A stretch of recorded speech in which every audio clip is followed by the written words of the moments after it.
Science की study enjoyment है, वो स्ट्रेस नहीं है। लेकिन इंजॉयमेंट तभी आएगा जब तुम छोटी छोटी चीजों को समझोगे और उसके कॉन्सेप्ट का एप्लीकेशन डिफरेंट डिफरेंट प्लेसेस पे कर पाओगे। तो इसलिए अगर साइंस की स्टडी में कंफर्टेबल होना चाहते हो तो तुम्हें टाइम तो देना ही पड़ेगा। और इसी को ध्यान में रखते हुए मैं वीडियो में डिटेल एक्सप्लेनेशन कर रहा हूं, और इसलिए वीडियो में ज्यादा टाइम लगेगा।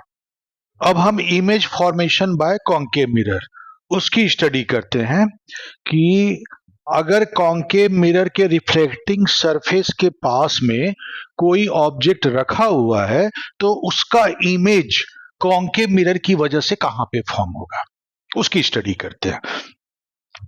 तो जैसे कि इमेज फॉर्मेशन के लिए मैंने पहले भी बताया था कि हमें एटलीस्ट 2 रेस चाहिए होंगी, 2 रे कम से कम चाहिए होंगी ताकि इमेज फॉर्म हो सके। उससे ज्यादा कितनी भी रे हो उसमें कोई प्रॉब्लम नहीं है, मिनिमम 2 रेस चाहिए होगा। ज्यादा रेज होती हैं तो वो इंटेंसिटी पे फर्क डालता है। तो फॉर्मेशन अगर करना है तो हमें 2 इंसिडेंट रे, ऑब्जेक्ट से आने वाली 2 रे की जरूरत पड़ेगी। उन 2 रे का जो रिफ्लेक्टिंग रे जहां पे मीट करेगा वही इमेज का पोजीशन होगा। तो जब हम ऑब्जेक्ट से 2 रेज लेंगे तो 2 रेज का हमें रिफ्लेक्टिंग रेज भी निकालना पड़ेगा। तो उस केस में क्या होता है कि हमें ज्योमेट्री की हेल्प लेनी पड़ती है। तो इसलिए हम क्या करते हैं, कुछ स्पेशल टाइप की इंसिडेंट रे को ही लेते हैं जिनके बारे में स्पेसिफिकली हमें पता है कि उनका रिफ्लेक्टेड रे कहां से पास होगा, और इससे हमें ज्योमेट्री की हेल्प नहीं लेनी पड़ेगी, डायरेक्ट हम रिफ्लेक्टेड रे उस इंसिडेंट रे का बना सकते हैं। तो ऐसी इंसिडेंट रे जिनके बारे में हमें पता है कि उनका रिफ्लेक्टेड रे कहां से पास होता है उनको हम देखते हैं। तो ऐसी 3 रेज हमारे पास होती हैं जिनके रिफ्लेक्टेड रे के बारे में हमें पता होता है कि वो कहां से जाएगा। तो ये मैंने कॉन्केव मिरर बना दिया, ये इसका प्रिंसिपल एक्सिस है, ये उसका सेंटर ऑफ कर्वेचर है, और ये इसका फोकस है। तो पहला रे जिसके बारे में स्पेसिफिकली पता होता है कि उसका रिफ्लेक्टेड रे कहां से जाएगा वो होता है incident ray parallel to the principal axis. कोई भी लाइट रे जो प्रिंसिपल एक्सिस के पैरेलल होता है वो डेफिनेटली कहां से पास होगा, वो फोकस से पास होगा, क्योंकि फोकस की डेफिनेशन ही यही थी, all the light rays parallel to principal axis after reflection collects at a point is called focus. तो सीधा सीधा हम बोल सकते हैं कोई भी इंसिडेंट रे जो प्रिंसिपल एक्सिस के पैरेलल है वो फोकस से ही जाएगा, ये सर्टेन है। तो इसका जो रिफ्लेक्टिंग रे है हमें ज्योमेट्री की यूज करने की जरूरत नहीं, डायरेक्ट पता है कि वो फोकस से ही पास होगा। तो इसका रिवर्स भी ट्रू है, लाइट जो है पाथ ऑफ रिवर्सिबिलिटी फॉलो करता है। अगर जो पैरेलल है वो रिफ्लेक्शन के बाद फोकस से पास हो रहा है तो जो फोकस से जाएगा वो रिफ्लेक्शन के बाद प्रिंसिपल एक्सिस के पैरेलल हो जाएगा। Incident ray which passes through the focus after reflecting from the concave mirror, its reflected ray will become parallel to the principal axis। तो अगर ये मैं इंसिडेंट रे लेता हूं एक सेकेंड टाइप का रे, ये फर्स्ट टाइप का था, ये सेकेंड टाइप का रे, अगर वो रे फोकस से पास होता है तो after reflection from the mirror it will become parallel to the principal axis. तो ये दूसरी रे हो गई।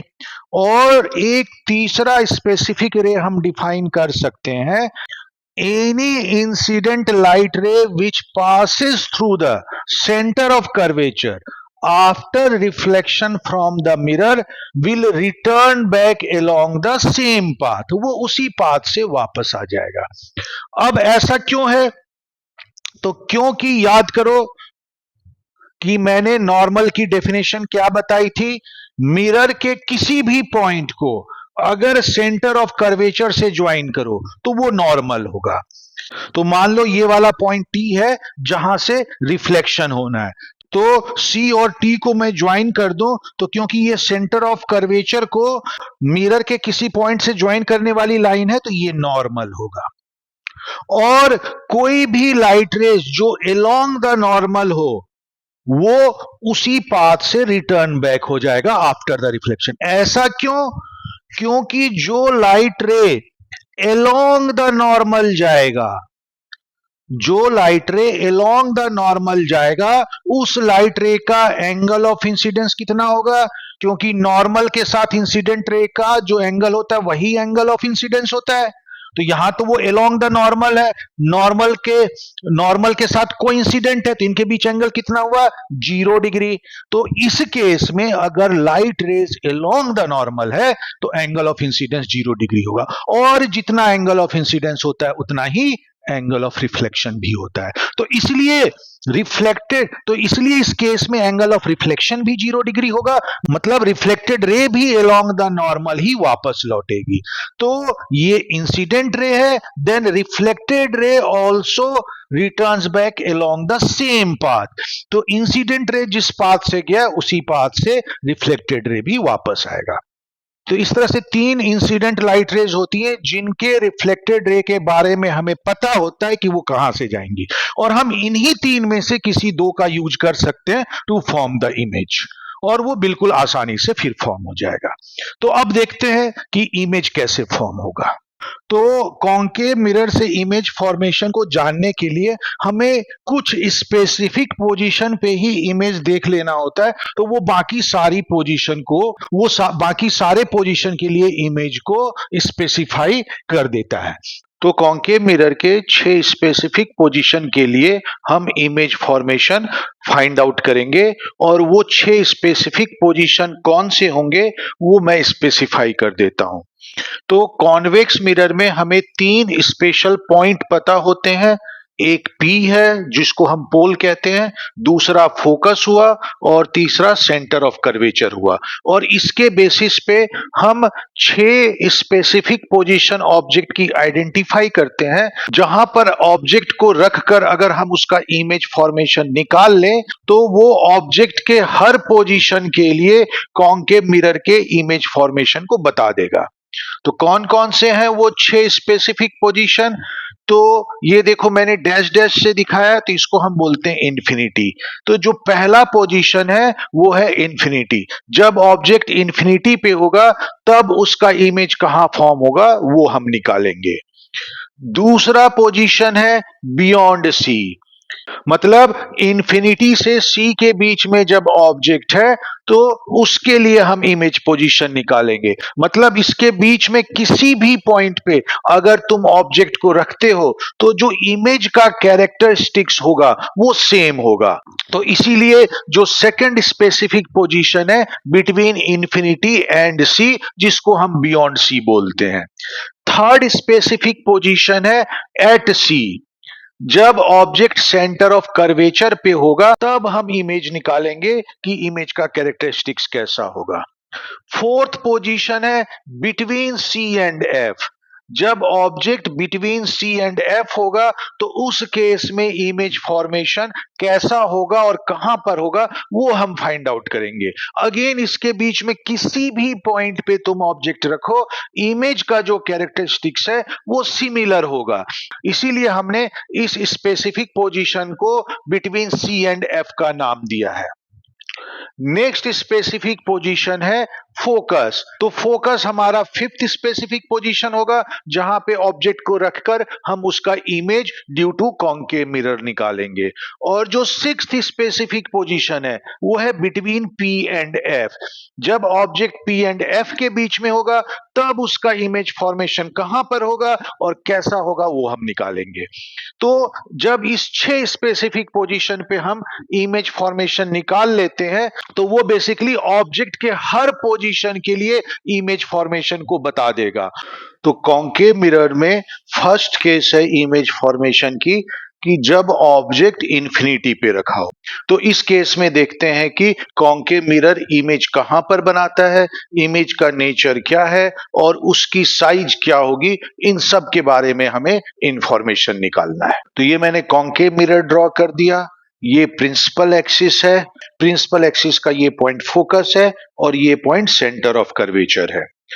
अगर ऑब्जेक्ट इंफिनिटी पे है तो उससे हम तक लाइट एक ही कंडीशन में आ सकती है कि जब लाइट रेज पैरेलल हो, क्योंकि अगर लाइट रेज पैरेलल नहीं होंगी और वो इंफिनिटी से आ रही है तो वो बीच में कहीं ना कहीं इंटरसेक्ट कर जाएंगी, और अगर वो बीच में इंटरसेक्ट कर जाएंगी तो उसके बाद वो डाइवर्ज होने लगेंगी, और क्योंकि इंफिनिटी से आ रही है तो डाइवर्ज होकर जब वो मिरर के पास आएंगी तो इतना ज्यादा डाइवर्ज हो चुकी होंगी कि अगर एक रे मिरर पे पड़ेगा तो दूसरा रे मिरर पर नहीं पड़ेगा, क्योंकि वो काफी दूर से निकल रहा होगा। तो इसलिए इन्फिनिटी से दो इंसिडेंट रे के मिरर पर पड़ने का एक ही पॉसिबल केस बनता है कि वो दोनों रे पैरेलल होनी चाहिए। तो अगर ऑब्जेक्ट इंफिनिटी पे है तो उससे आने वाली रे जब मिरर पे आएंगी तो वो पैरेलल रेज होंगी, और इमेज फॉर्मेशन के लिए उसमें से कम हमें दो इंसिडेंट रे को लेना होगा। तो अब इसे हम सॉल्व करते हैं। तो यहां पर भी मैं दो स्पेसिफिक इंसिडेंट रे लेता हूं जिसके बारे में मैं पहले डिस्कस कर चुका हूं कि जिनके बारे में हमें इंफॉर्मेशन होती है कि उनका रिफ्लेक्टेड रे कहां से पास करेगा। तो उन तीन इंसिडेंट रे में से मैं कोई दो इंसिडेंट रे का यूज कर सकता हूं। तो एक इंसिडेंट रे लेता हूं, फोकस से पास हो रहा है, तो क्योंकि ये रे इनफाइनाइट से आ रहा है तो सपोज वो इस तरह से आ रहा है, फोकस से पास करेगा और यहां पे मिरर पे इंसिडेंट होगा। तो जो लाइट रेज फोकस से आती है वो कॉन्केव मिरर से रिफ्लेक्शन के बाद प्रिंसिपल एक्सिस के पैरेलल हो जाती है, तो इसका रिफ्लेक्टेड रे जो है वो प्रिंसिपल एक्सिस के पैरेलल हो जाएगा और इस तरह से जाएगा। अब मैं इसका पैरेलल एक रे लेता हूं जो सेंटर ऑफ कर्वेचर से पास होता है, और सेंटर ऑफ कर्वेचर से पास होने वाली कोई भी रे अलोंग द नॉर्मल होती है तो वो उसी पाथ से रिटर्न बैक हो जाएगा। तो ये रे सेंटर ऑफ कर्वेचर से जा रहा है, इस पॉइंट पे वो मिरर को स्ट्राइक किया और उसके बाद उसी पाथ से रिटर्न बैक हो गया।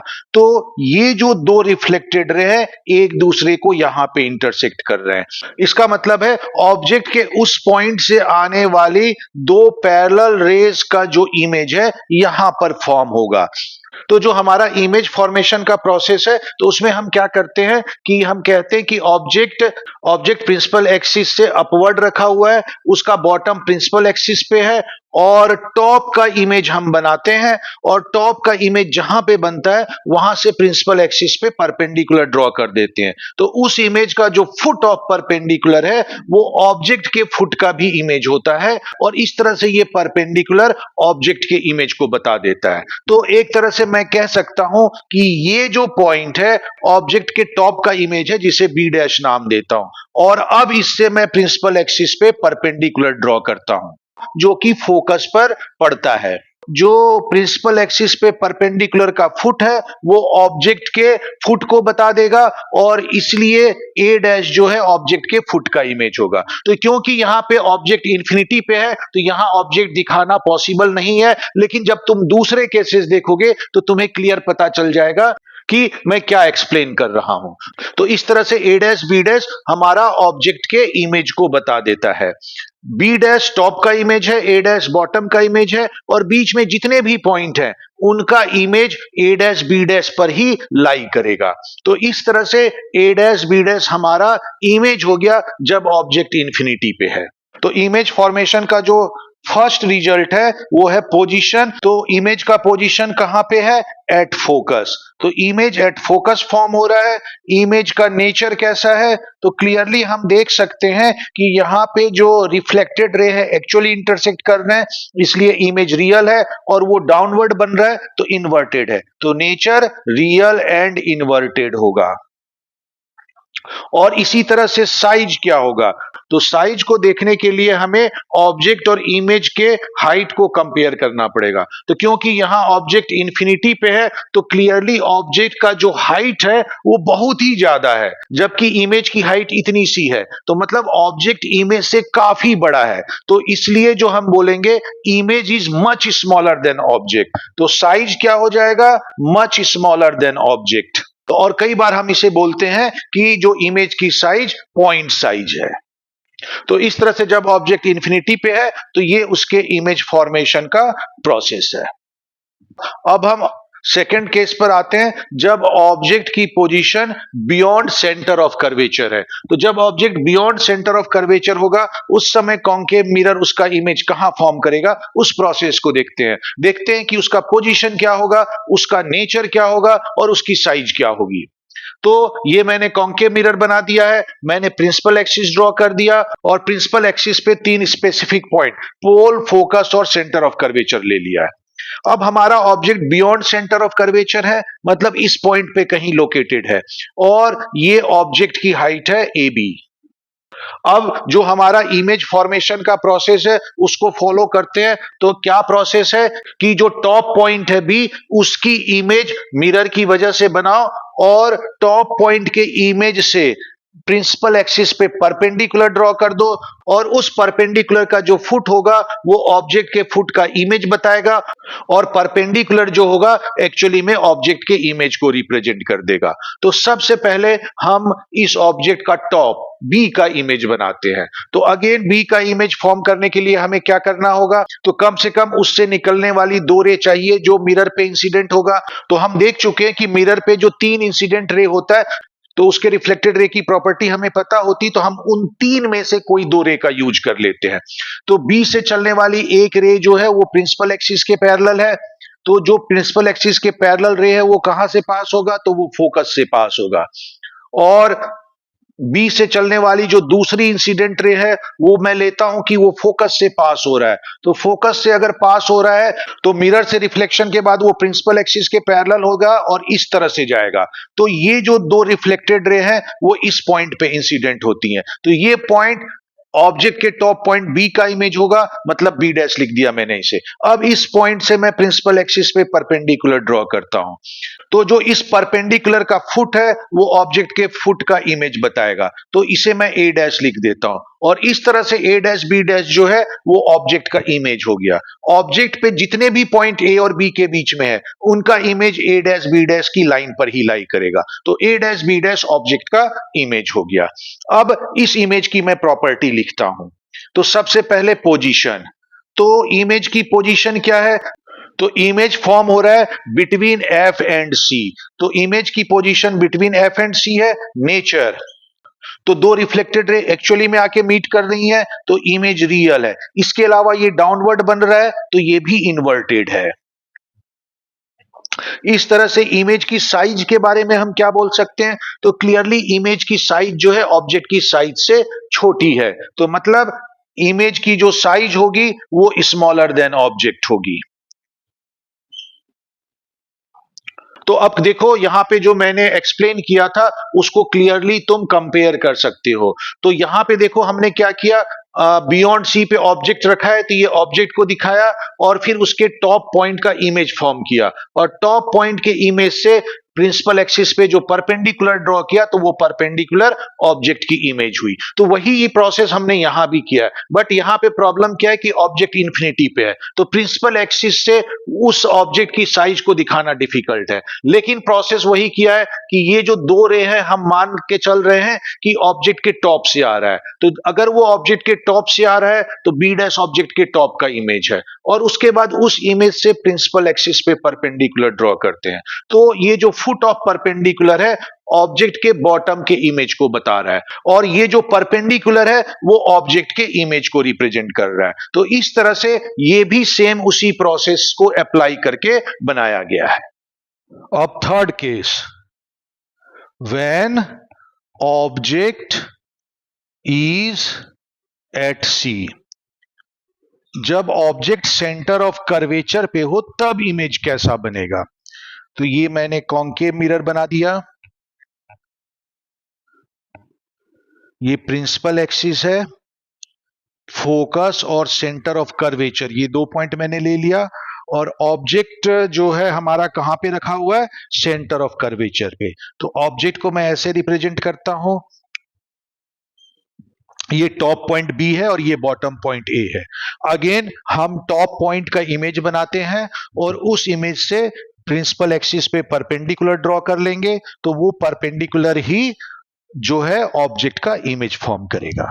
तो अगेन टॉप पॉइंट बी का हम इमेज बना रहे हैं तो बी से आने वाली 2 रेज को हमें लेना होगा और उसके रिफ्लेक्टेड रे को देखेंगे कि कहां पे इंटरसेक्ट करता है। तो रिफ्लेक्टेड रे जहां पे भी इंटरसेक्ट करेगा वो उसका इमेज पॉइंट होगा। एक रे हमने पैरेलल टू प्रिंसिपल एक्सिस लिया, ये उसका मिरर पे पॉइंट ऑफ इंसिडेंस है, क्योंकि प्रिंसिपल एक्सिस के पैरेलल है तो हमें पता है कहां से पास होगा, तो ये फोकस से पास होगा इस तरह से। और फिर मैंने दूसरा रे लिया जो फोकस से पास होती है और मिरर को इस पॉइंट पे और मिरर पर इस पॉइंट पर इंसिडेंट होती है, तो यहां से रिफ्लेक्ट होने के बाद, क्योंकि ये रे फोकस से आ रही है तो रिफ्लेक्ट होने के बाद ये प्रिंसिपल एक्सिस के पैरेलल हो जाएगा और इस तरह से प्रिंसिपल एक्सिस के पैरेलल हो जाएगा और इस तरह से पैरेलल मूव करेगा। तो ये जो दो रिफ्लेक्टेड रे हैं वो इस पॉइंट पे इंटरसेक्ट कर रही हैं, तो ये पॉइंट बी का इमेज होगा, इसे बी डैश में लिख देता हूं। अब इस पॉइंट से प्रिंसिपल एक्सिस पे परपेंडिकुलर ड्रॉ किया जाता है। तो इस तरह से जो परपेंडिकुलर है वो परपेंडिकुलर का जो फुट है वो प्रिंसिपल एक्सिस पे ही आता है, तो ये वाला जो पॉइंट है वो ए का इमेज होगा। क्योंकि यहां पे हमने देखा है जो परपेंडिकुलर हम ड्रॉ करते हैं तो जहां पे वो प्रिंसिपल एक्सिस को मीट करता है वही हम ए का इमेज लेते हैं, क्योंकि ए खुद प्रिंसिपल एक्सिस पे है तो उसका इमेज भी प्रिंसिपल एक्सिस पे होगा और स्पेसिफिकली उस पॉइंट पे होगा जहां पे ये परपेंडिकुलर प्रिंसिपल एक्सिस को मीट करेगा। तो इसी तरह से ये बी का इमेज है, बी के इमेज से हमने परपेंडिकुलर ड्रॉ किया तो वो परपेंडिकुलर जहां पे प्रिंसिपल एक्सिस को मीट किया वही ए पॉइंट का भी इमेज होगा, क्योंकि ए का इमेज प्रिंसिपल एक्सिस पे ही लाई करता है। तो इस तरह से इस पॉइंट को मैंने ए डैश लिख दिया है। तो ए डैश बी डैश जो है बेसिकली ए बी का इमेज हो गया है। मतलब हमने दो पॉइंट का इमेज लिया है बस, ए और बी का, और बाकी ऑब्जेक्ट में जितने भी पॉइंट हैं उनका इमेज इसी लाइन पे लाई करेगा। तो पोजीशन क्या हुआ, तो इमेज का जो पोजीशन आया वो एट सी ही आया, सी पर ही ऑब्जेक्ट है और सी पर ही इमेज भी है। नेचर क्या हुआ, तो इमेज को हम देखते हैं कि इसका नेचर, तो इमेज को देखते हैं तो हमें पता चलता है यहां पे दो रिफ्लेक्टेड रे एक्चुअली में मीट कर रही है, तो इमेज जो होगा वो रियल होगा और क्लियरली नीचे की तरफ बन रहा है तो इन्वर्टेड होगा। तो नेचर इसका रियल और इन्वर्टेड है। और साइज, तो इस केस में जो साइज है वो इक्वल टू ऑब्जेक्ट होगा, जो ऑब्जेक्ट का साइज है वही इमेज का भी साइज होगा। अब जो ऑब्जेक्ट का फोर्थ पोजीशन था वो था when object is between C and F. तो ये कॉन्केव मिरर मैंने लिया, ये प्रिंसिपल एक्सिस है, इस पे दो स्पेसिफिक पॉइंट एफ और सी मैंने ले लिया। अब ऑब्जेक्ट जो है बिटवीन सी एंड एफ है, तो ये कोई पॉइंट है जहां पे मैं ऑब्जेक्ट को रखूंगा। तो ये ऑब्जेक्ट है, इसका टॉप पॉइंट बी है, बॉटम पॉइंट ए है। सेम वे में हम बी का इमेज बनाएंगे और बी का जहां पे इमेज फॉर्म होगा वहां से हम प्रिंसिपल एक्सिस पे परपेंडिकुलर ड्रॉ करेंगे। उस परपेंडिकुलर का जो फुट होगा वो बेसिकली ए का इमेज होगा और वो जो परपेंडिकुलर होगा बी से जो हमने ड्रॉ किया है वही ए बी का इमेज आएगा। तो सबसे पहले बी का इमेज बनाते हैं, बी से एमिट होने वाली दो रेज लेते हैं जो कि कॉन्केव मिरर पर इंसिडेंट होगा। एक हम प्रिंसिपल एक्सिस के पैरेलल लेते हैं तो वो रिफ्लेक्ट होने के बाद फोकस से पास करेगा, इस तरह से रिफ्लेक्ट होने के बाद फोकस से पास करेगा, तो ये इसका रिफ्लेक्टेड रे है। दूसरा रे लेते हैं जो फोकस से पास हो रहा है, हम सेंटर ऑफ कर्वेचर से पास होने वाला रे भी ले सकते हैं बट फोकस का ले लेते हैं, वो ज्यादा सिंपल है। तो ये फोकस से रे पास हो रहा है, उसने यहां पे इसे स्ट्राइक किया और इसके बाद जो रिफ्लेक्टेड रे होगा वो क्या होगा, प्रिंसिपल एक्सिस के पैरेलल हो जाएगा, क्योंकि फोकस से अगर इंसिडेंट रे जा रहा है तो रिफ्लेक्शन के बाद जो रिफ्लेक्टेड रे है वो प्रिंसिपल एक्सिस के पैरेलल हो जाता है। तो इस तरह से ये प्रिंसिपल एक्सिस के पैरेलल हो गया। तो अब ये जो दो रिफ्लेक्टेड रे का इंटरसेक्टिंग पॉइंट है वो बी के इमेज को बताएगा, जो कि बी डैश है। इस बी डैश से प्रिंसिपल एक्सिस पे हम परपेंडिकुलर ड्रॉ करते हैं, जो फुट ऑफ परपेंडिकुलर है वो ए के इमेज को बताएगा, ए डैश। और ए डैश बी डैश जो है ऑब्जेक्ट का इमेज हो गया, ए बी के बीच में जितने भी पॉइंट है उनका image A dash B dash पर ही लाई करेगा। तो इस तरह से हमें इमेज मिल गया है। अब इमेज के कैरेक्टरिस्टिक्स को देखते हैं क्या क्या होगा। तो पोजीशन, तो पोजीशन कहां बन रहा है, तो position of the image is beyond C. मतलब सेंटर ऑफ कर्वेचर से दूर बन रहा है। नेचर कैसा होगा इसका, तो अगेन रिफ्लेक्टेड रे एक्चुअली में मीट कर रही है तो रियल इमेज होगा, और क्योंकि वो नीचे की तरफ बन रहा है, इन्वर्टेड ऑर्डर में बन रहा है, तो रियल और इन्वर्टेड इसका नेचर हुआ। और जो साइज है, तो क्लियरली साइज को हम देखते हैं, तो जो साइज है वो ऑब्जेक्ट से बड़ा है, तो ग्रेटर देन ऑब्जेक्ट, तो इमेज की साइज हो गई ग्रेटर देन ऑब्जेक्ट। अब नेक्स्ट है when object is at focus, जब ऑब्जेक्ट फोकस पे है तो उस समय इमेज कहां होगा। तो अगेन मैं कॉन्केव मिरर फॉर्म करता हूं, ये उसका प्रिंसिपल एक्सिस है, इस पे दो स्पेसिफिक पॉइंट फोकस और सेंटर ऑफ कर्वेचर हम लेते हैं,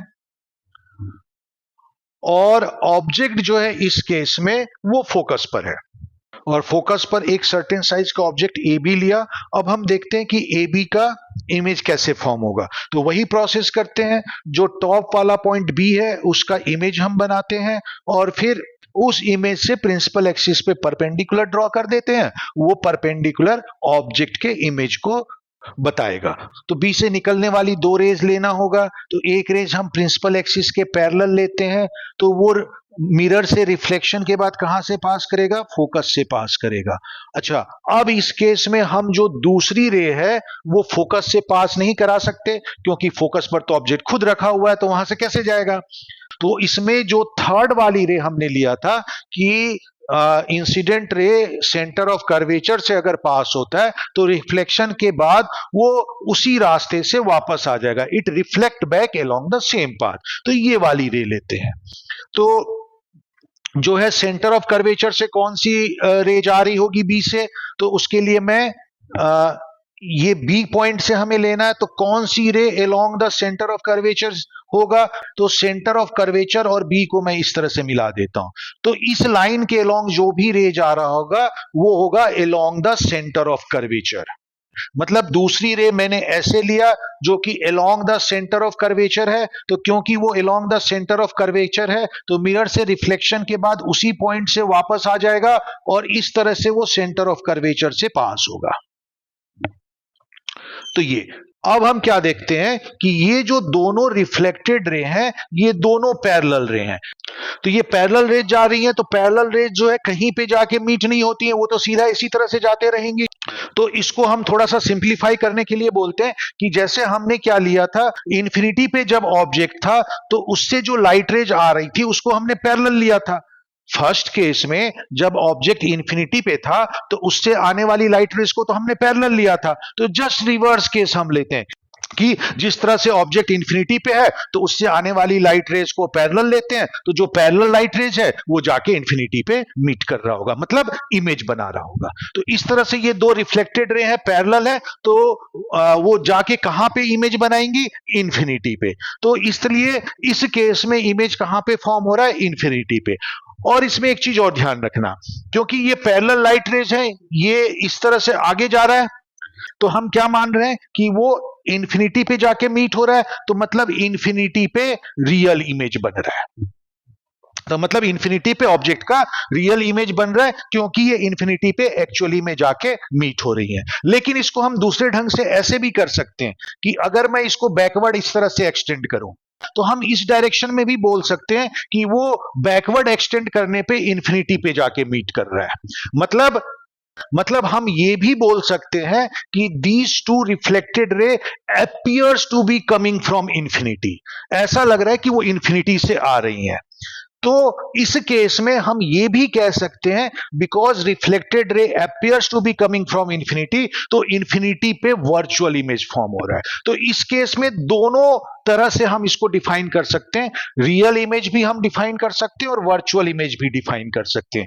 अगर हम इस तरफ देखें तो रिफ्लेक्टेड रे को हम बोलेंगे कि वो इंफिनिटी पे जाके एक्चुअली मीट कर रही है, तो therefore they will form real image. तो इस केस में हम बोलेंगे रिफ्लेक्टेड रे को बैकवर्ड एक्सटेंड करने से वो इंफिनिटी पे मिल रही है, तो मतलब इस ऑब्जेक्ट का वर्चुअल इमेज जो है वो इंफिनिटी पे बन रहा है। तो दोनों केस इसमें डिफाइन हो सकता है। बुक में रियल इमेज वाला ही केस लिया है इसके फॉर्मेशन में, बट आगे जब तुम पढ़ोगे तो वर्चुअल इमेज का केस भी बनता है। तो इस केस में पोजीशन कहां है इमेज का? तो पोजीशन है हमारा इंफिनिटी पे, तो इमेज की पोजीशन इंफिनिटी पे आ गई। अच्छा, नेचर क्या होगा इमेज का? तो एज्यूम करो ये रिफ्लेक्टेड इंफिनिटी पे जाके मीट कर रहा है, और वहां से अगर मैं प्रिंसिपल एक्सिस पे परपेंडिकुलर ड्रॉ करूं तो इमेज कैसा बनेगा? इमेज नीचे की तरफ ही बनेगा, मतलब इन्वर्टेड ही होगा। और क्योंकि रिफ्लेक्टेड रे को एज्यूम कर रहे हैं कि वो इंफिनिटी पे जाके एक्चुअली में मीट कर रही है, तो वो इमेज रियल होगा। तो इस तरह से नेचर रियल एंड इन्वर्टेड आएगा।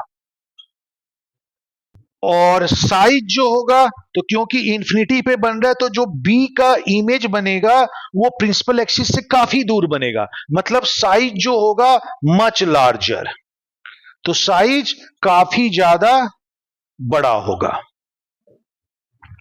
तो इस तरह से फिफ्थ केस आ गया, जब ऑब्जेक्ट फोकस पे है तो उस समय जो इमेज का क्या कैरेक्टरिस्टिक्स होगा। अब लास्ट पोजीशन, जब ऑब्जेक्ट पोल और फोकस के बीच में हो तब इमेज कहां बनेगा वो देखते हैं। तो जब ऑब्जेक्ट पोल और फोकस के बीच में, तो उस केस में इमेज कहां बनेगा वो हम देखते हैं। तो ये मैंने कॉन्केव मिरर बना दिया, ये प्रिंसिपल एक्सिस है, ये पोल है, ये फोकस पॉइंट है, ये सेंटर ऑफ कर्वेचर है, और जो ऑब्जेक्ट है बिटवीन पोल एंड फोकस रखा हुआ है। तो देखते हैं इसका इमेज कैसे बनेगा। तो ऑब्जेक्ट का जो बॉटम पॉइंट है ए है, और टॉप पॉइंट जो है वो बी है, और हमें बी का इमेज बनाना है, और उस इमेज से प्रिंसिपल एक्सिस पे परपेंडिकुलर ड्रॉ कर देंगे तो बेसिकली ऑब्जेक्ट का इमेज आ जाएगा। तो बी से निकलने वाली दो रेज हमें चाहिए इमेज बनाने के लिए। तो एक तो प्रिंसिपल एक्सिस के पैरेलल लेते हैं, तो ये जो पैरेलल रेज है मिरर को यहां पे इंसिडेंट करता है, और प्रिंसिपल एक्सिस के पैरेलल जो रे होता है वो रिफ्लेक्शन के बाद कहां से पास करेगा? तो वो फोकस से पास करेगा। तो ये रिफ्लेक्टेड रे फोकस से पास हो रहा है। और दूसरा जो है रिफ्लेक्टेड रे, वो along the centre of curvature वाला ले लेते हैं। तो ये पॉइंट बी है, तो अगेन जैसे उस केस में किया था, यहां भी सी और बी को ज्वाइन कर दो। तो सी और बी को ये मैंने ज्वाइन कर दिया, तो जो भी रे इस लाइन के अलोंग होगा वो along the centre of curvature होगा। तो बी से निकलने वाली दूसरी रे लेते हैं which is along the centre of curvature. जो लाइट रे सी बी के अलोंग होगा तो बेसिकली वो अलोंग द नॉर्मल है, तो इसलिए रिफ्लेक्शन के बाद वो उसी पाथ से रिटर्न बैक हो जाएगा, मतलब उसी पाथ से जब रिटर्न बैक हो जाएगा तो इस तरह से वो सी से ही पास करेगा, और ये रिफ्लेक्टेड रे है। तो हम ये दो रिफ्लेक्टेड रे देखते हैं कि डाइवर्ज हो रही है। तो डाइवर्ज हो रहे हैं मतलब आगे जाके वो कहीं नहीं मीट करेंगी, लेकिन इन्हें अगर बैकवर्ड एक्सटेंड किया जाए तो वो किसी पॉइंट पे जाके मिल जाएंगी। इसका मतलब हम कहेंगे कि these two reflected ray appears to be coming from the point. तो इनको मैंने बैकवर्ड एक्सटेंड किया ऐसे करके, इसको भी बैकवर्ड एक्सटेंड किया, तो वो इस पॉइंट पे मिल जाती हैं। तो हमें क्या लगेगा कि ये जो दोनों रे है इस पॉइंट से आ रही है, तो ये पॉइंट जो है बी का इमेज होगा। और क्योंकि ये जो पॉइंट है यहां से एक्चुअली में रिफ्लेक्टेड रे नहीं आ रही हैं, बल्कि इस पॉइंट से आती हुई लग रही हैं, तो इसलिए जो है ऐसे केस में ये वर्चुअल इमेज होता है। तो ये बी का वर्चुअल इमेज होगा। अब ये जो पॉइंट है यहां से प्रिंसिपल एक्सिस पे परपेंडिकुलर ड्रॉ कर दिया, तो जहां इसका जो इस परपेंडिकुलर का जो फुट है वो बेसिकली ए का इमेज होगा, तो इसको मैंने ए डैश दे दिया। तो इस तरह से ए डैश बी डैश जो है ऑब्जेक्ट ए बी का इमेज हो गया। लेकिन ये इमेज कैसा है? तो क्योंकि बी का जो इमेज है वो वर्चुअल बना था, तो ऑब्जेक्ट पे जितने भी पॉइंट है उनका इमेज इसी तरह से वर्चुअल ही फॉर्म होगा और इस लाइन पे आएगा। तो इसलिए ए डैश बी डैश जो कि ऑब्जेक्ट का इमेज है वो वर्चुअल इमेज होगा।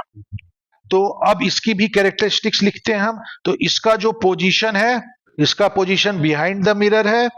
नेचर इसका हो गया, तो इस केस में ये वर्चुअल इमेज है, तो नेचर हुआ वर्चुअल। और क्योंकि इसकी साइज ऊपर की तरफ ही है, ऊपर की तरफ ही है, जिस साइड ऑब्जेक्ट है उसी साइड है, तो इसको हम बोलते हैं इरेक्ट। तो इसका नेचर हो गया वर्चुअल एंड इरेक्ट। और इसकी साइज, तो क्लियरली हमें पता चल रहा है कि इमेज का जो साइज है वो ऑब्जेक्ट की साइज से बड़ा है, तो ग्रेटर देन ऑब्जेक्ट। तो इसकी साइज होगी ग्रेटर देन ऑब्जेक्ट। तो इस तरह से 6 पोजीशन के लिए हमने इमेज निकाल लिया। हमने कॉन्केव मिरर से इमेज फॉर्मेशन देख लिया है। उस इमेज फॉर्मेशन को अगर हम प्रॉपरली ऑब्जर्व करें तो on the basis of observation हम फाइंड आउट कर सकते हैं कि ये जो पहले 5 पोजीशन है उनमें ऑब्जेक्ट और इमेज की जो पोजीशन होती है वो रिलेटेड है। जब ऑब्जेक्ट फर्स्ट से फिफ्थ पोजीशन की तरफ जाएगा एक एक पोजीशन चेंज करते हुए, तो इमेज फिफ्थ से फर्स्ट पोजीशन की तरफ आएगा एक एक पोजीशन चेंज करते हुए। दैट मीन्स फर्स्ट से फिफ्थ जो पोजीशन है उनमें ऑब्जेक्ट और इमेज का पोजीशन जस्ट रिवर्स ऑर्डर में मूव होते हैं। तो जैसे देखो फर्स्ट 5 पोजीशन को ऑब्जर्व करो। जब ऑब्जेक्ट इधर से फर्स्ट पोजीशन इंफिनिटी पे था तो इमेज इधर से फर्स्ट पोजीशन फोकस पे है। जब ऑब्जेक्ट यहां से मूव होकर सेकेंड पोजीशन बियॉन्ड सी आ गया है तो इमेज इधर से मूव होकर second position between F and C आ गया है। जब ऑब्जेक्ट इधर से मूव होकर थर्ड पोजीशन एट सी आ गया है तो इमेज भी इधर से मूव होकर थर्ड पोजीशन एट सी आ गया है। जब ऑब्जेक्ट इधर से मूव होकर fourth position between C and F आ गया है तो इमेज भी इधर से मूव होकर फोर्थ पोजीशन बियॉन्ड सी आ गया है। जब ऑब्जेक्ट इधर से मूव होकर फिफ्थ पोजीशन एट एफ आ गया है तो इमेज भी इधर से मूव होकर फिफ्थ पोजीशन इंफिनिटी आ गया है। इस तरह से जब ऑब्जेक्ट इंफिनिटी से फोकस की तरफ जाता है इमेज फोकस से इंफिनिटी की तरफ आता है एक एक पोजीशन चेंज करते हुए। इसका मतलब जो फर्स्ट और फिफ्थ पोजीशन आपस में रिलेटेड है। जब ऑब्जेक्ट इंफिनिटी है तो इमेज फोकस पे होगा, जब ऑब्जेक्ट फोकस पे होगा तो इमेज इंफिनिटी पे होगा। इसी तरह से सेकंड और फोर्थ पोजीशन एक दूसरे के सिमेट्रिक है। जब ऑब्जेक्ट सेकंड पे होगा तो इमेज फोर्थ पे, जब ऑब्जेक्ट फोर्थ पे होगा तो इमेज सेकंड पे, और जब ऑब्जेक्ट थर्ड पे आएगा तो इमेज भी थर्ड पे बनेगा। तो इस तरह से इन 5 पोजीशन पे ऑब्जेक्ट और इमेज एक दूसरे के पोजीशन से रिलेटेड है, तो तुम इन्हें इजीली इस तरह से याद रख सकते हो। तुम्हें एक एक्स्ट्रा याद रखने वाला चीज सिर्फ P और F के बीच में जब ऑब्जेक्ट होता है तब होगा। उस समय तुम याद रख लो कि इमेज बिहाइंड द मिरर बनता है और वर्चुअल और इरेक्ट होता है। इसी तरह से इन 5 पोजीशन पे तुम इमेज की साइज को भी इजीली याद रख सकते हो। जैसा तुमने इमेज फॉर्मेशन में ऑब्जर्व किया है तो अगर उसे तुम ठीक से कंपेयर करो तो साइज भी इजीली तुम्हें पता लग जाएगा। जब ऑब्जेक्ट F पे है तो वहां पे उसका size much smaller than object होता है, पॉइंट साइज होता है, और उसके बाद जैसे जैसे वो एक पोजीशन आगे आता है उसका साइज बढ़ता रहता है। तो जब वो तो F पे उसका size much smaller than object होता है। जब बिटवीन C एंड F मतलब इधर से सेकंड पोजीशन पे आता है तो थोड़ा सा साइज बढ़ेगा, मतलब हम लिखेंगे स्मॉलर देन ऑब्जेक्ट। अब एक पोजीशन और शिफ्ट हुआ तो साइज भी थोड़ा सा बढ़ा और यहां पे वो हो जाता है इक्वल टू ऑब्जेक्ट।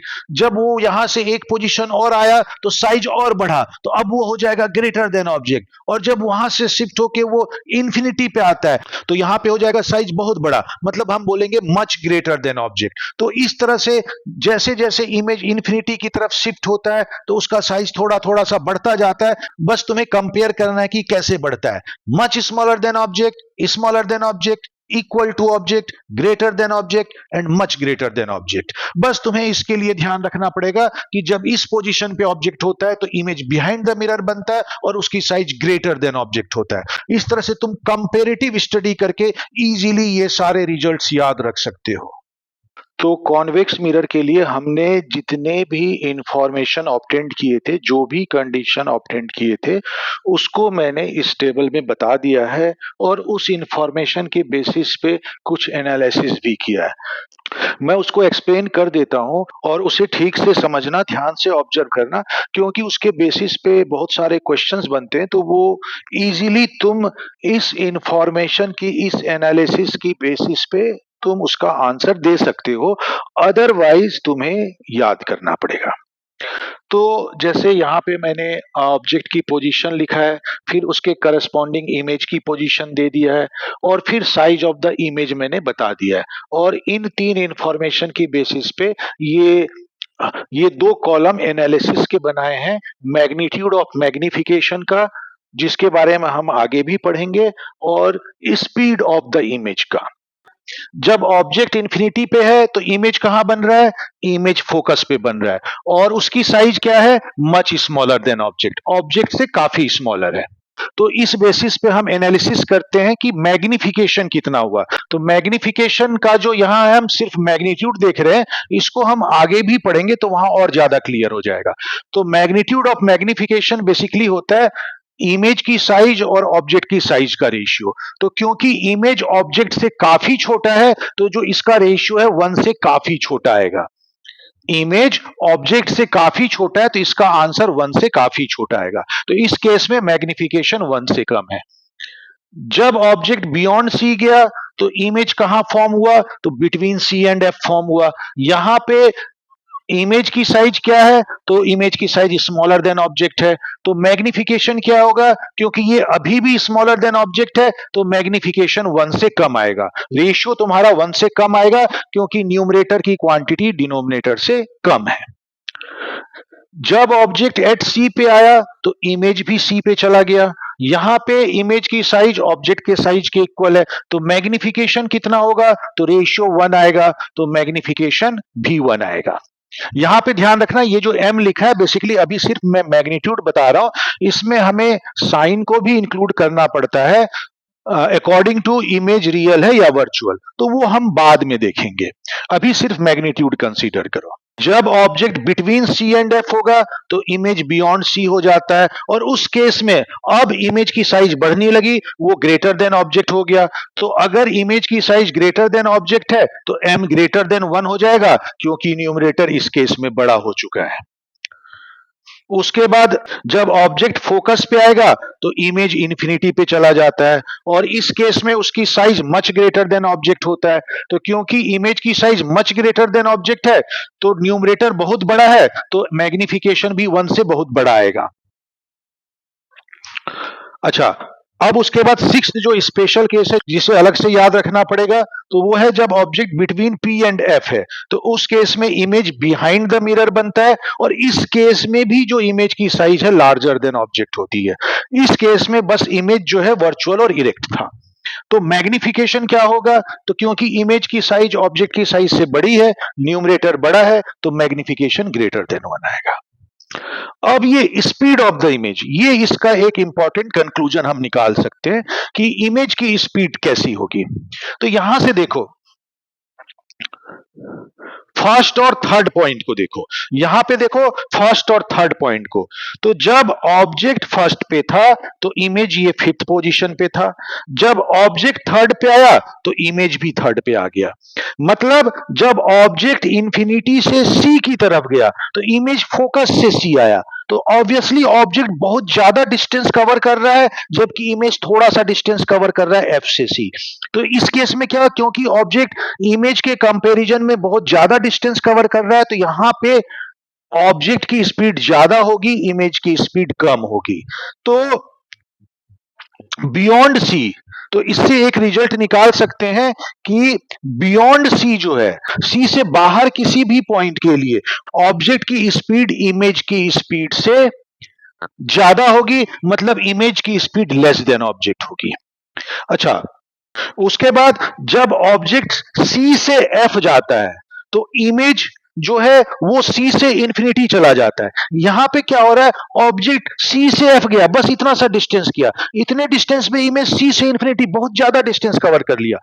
मतलब इमेज जो है ऑब्जेक्ट के कंपैरिजन में बहुत ज्यादा डिस्टेंस कवर कर रहा है, इसका मतलब इमेज की speed much greater than object है। तो जब ऑब्जेक्ट सी से एफ के बीच में जाता है, जब ऑब्जेक्ट सी से एफ जाता है तो इस पोर्शन में जो इमेज, तो इस पोजीशन में जो इमेज की वेलोसिटी होगी वो ग्रेटर देन ऑब्जेक्ट होगी।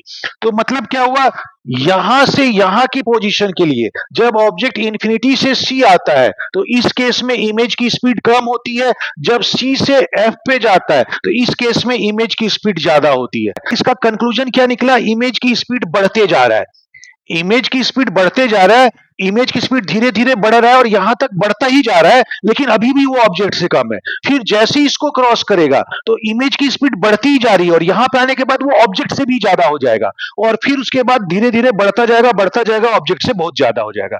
मतलब इमेज की स्पीड एफ से इंफिनिटी की तरफ बढ़ता जा रहा है। तो यहां से एफ से जब इंफिनिटी जाता है तो इमेज की स्पीड जो है वो बढ़ती जाती है, बढ़ती जाती है, बढ़ती जाती है, बढ़ती जाती है। एफ से सी तक बढ़ता जा रहा है, बट है ऑब्जेक्ट से कम। सी से इंफिनिटी तक भी बढ़ता जा रहा है और यहां ऑब्जेक्ट से ज्यादा है। तो एक कंक्लूजन यहां निकल रहा है, यहां से बढ़ते बढ़ते बढ़ते यहां तक ऑब्जेक्ट से कम है, यहां पे ऑब्जेक्ट से ज्यादा हो गया। मतलब यहां पे क्या है, तो यहां पे इक्वल टू ऑब्जेक्ट होगा, तो इसलिए वो लिखा हुआ है। तो जब ऑब्जेक्ट सी पे होता है, इमेज भी सी पे होता है, और यहां पे दोनों की इंस्टेंटेनियस स्पीड सेम होगी। तो जब इमेज एफ से सी की तरफ जा रहा है तो उसकी स्पीड ऑब्जेक्ट की स्पीड से कम है लेकिन बढ़ रही है। एफ से सी जाने पे उसकी स्पीड बढ़ रही है लेकिन है ऑब्जेक्ट से कम। सी पे उसकी स्पीड ऑब्जेक्ट के इक्वल हो गई और सी के बाद उसकी स्पीड बढ़ रही है और ऑब्जेक्ट से ज्यादा भी हो गई है। तो इस तरह से इमेज की जो स्पीड है एफ से इंफिनिटी की तरफ बढ़ता जाता है। अच्छा, जैसे मैंने बताया था जब ऑब्जेक्ट एफ पे होता है तो उसका इमेज इंफिनिटी पे बनता है। अब इंफिनिटी पे दोनों तरफ बन सकता है, इंफिनिटी पे दोनों तरह का इमेज बन सकता है, रियल इमेज भी और वर्चुअल इमेज भी, दोनों हम डिफाइन कर सकते हैं जिसको मैंने बताया था। तो अगर एफ से पी के पोजीशन के लिए मैं देखूं तो मुझे पता है यहां पे वर्चुअल इमेज बनता है, तो एफ पे भी उस केस में वर्चुअल इमेज का कॉन्सेप्ट लेके हम इसको एक्सप्लेन कर सकते हैं। तो एफ पे इमेज कहां है, तो एफ पे इमेज है इंफिनिटी पे, और उसके बाद जैसे जैसे ऑब्जेक्ट पोल की तरफ मूव करता है इमेज इंफिनिटी से पोल की तरफ मूव करता है। तो मतलब जब ऑब्जेक्ट एफ से पी जाएगा तो इमेज इनफाइनाइट से पी की तरफ आएगा। इसका मतलब क्या हुआ कि इमेज बहुत ज्यादा डिस्टेंस कवर कर रहा है एज कंपेयर टू ऑब्जेक्ट, तो इस केस में भी इमेज की स्पीड ग्रेटर देन ऑब्जेक्ट होगा।